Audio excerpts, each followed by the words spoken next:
Wananchi tusiishi kimazoea, tufuatilie taarifa za hali ya hewa kupitia vyombo vya habari ili waweze kufanya shughuli zao kwa uhakika. Tusifanye kimazoea. Sasa hivi kuna changamoto hii ya mabadiliko ya tabia nchi kutokana na uchafuzi wa mazingira ambao source ni sehemu kubwa ni mwanadamu. Kwa hivyo hali za hewa tulizokuwa nazo kipindi hichi cha nyuma, wakati wa wazee wetu, wakati wa mababu zetu, sasa hivi imebadilika.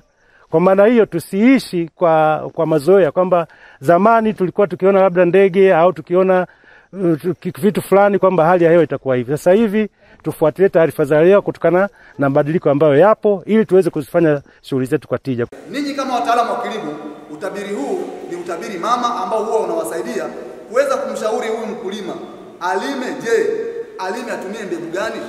Mbegu zinazokomaa kwa haraka au kwa muda mfupi, au mbegu zinazochelewa kukomaa, mfano mbegu za miezi mitatu au mbegu za chini ya hapo. Si unaeleweka?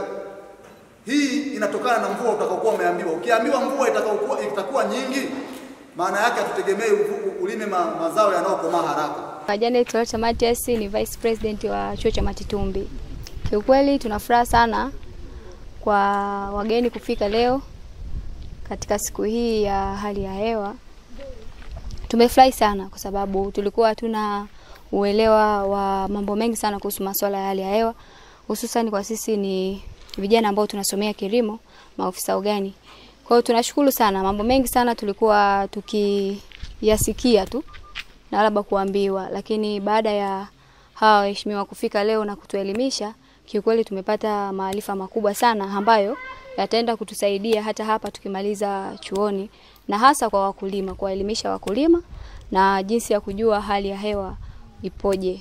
Kiukweli tunawashukuru sana na tunawakaribisha sana. Msiishie hapa tu, bali mfike hata huko vijijini. Hata kama sisi tunapata elimu hii, lakini hata wananchi pia wanahitaji pia. Hata kama tutaenda kuwaelimisha sisi, lakini nyinyi pia ujio wenu kwa wanakijiji, kwa wakulima, sasa wakulima wanauhitaji sana. Kwa majina naitwa Naum Adam, ni rais wa serikali ya wanafunzi Matitumbi.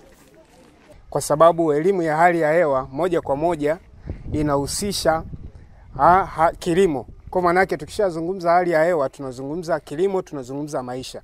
Mimi ninawashukuru kwa sababu hii elimu imenisaidia kujua namna ya kupata taarifa za hali ya hewa. Kwa majina naitwa Irene Bernard.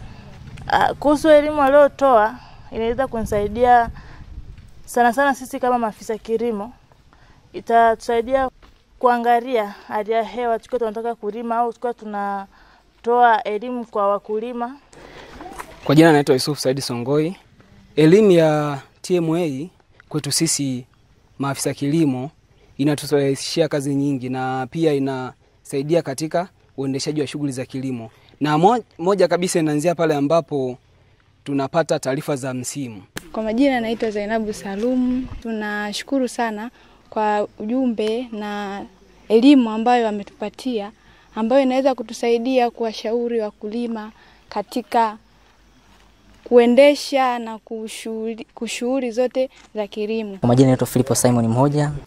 Hii inatutengenezea sisi, yani inatutengenezea kitu fulani sisi vijana ambao wenye wili ya kusoma agriculture. Na hata tunapotoka hapa tunakwenda huko kwingine inakuwa hata ni rahisi kutoa taarifa. Yani unakuwa unatoa taarifa ambazo ni predictable yani. Majina naitwa Cecilia Julius Mgendi. Mimi ni mwanachuo wa diploma. Kuhusiana na elimu hii ya hali ya hewa, kiukweli kwa upande wangu nilikuwa sielewi.